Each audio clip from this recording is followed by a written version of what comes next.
कानपुर में चौबेपुर के जिस थाना क्षेत्र में हिस्ट्री शीटर विकास दुबे ने 8 पुलिस कर्मियों की हत्या करके योगी सरकार को खुली चुनौती दी है, उसी थाने में विकास दुबे के खिलाफ 60 केस दर्ज हैं।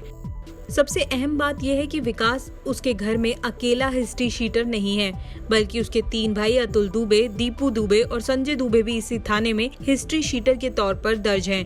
थाने में लगे हिस्ट्री शीट बोर्ड पर चारों भाइयों के नाम लिखे हुए हैं।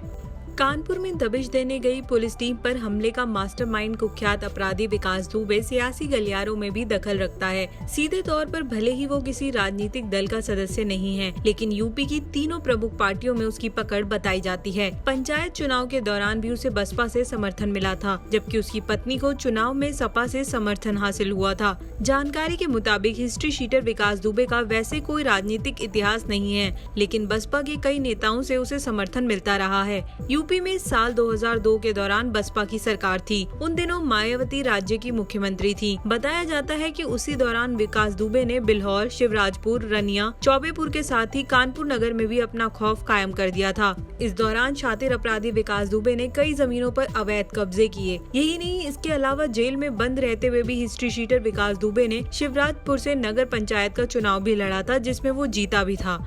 स्थानीय पुलिस अधिकारियों के अनुसार बिकरू समेत आसपास के दर्जन भर से ज्यादा गांवों में विकास दुबे के नाम से लोग खौफ खाते थे।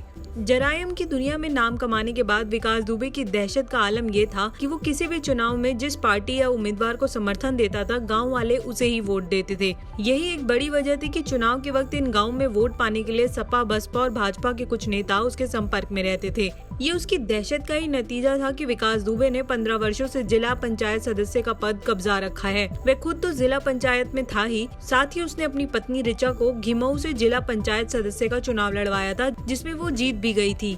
यही नहीं, अपने चचेरे भाई अनुराग दुबे को पंचायत सदस्य बनवाया था। बताया जाता है कि उसका हर पार्टी के नेताओं के साथ उठना बैठना था।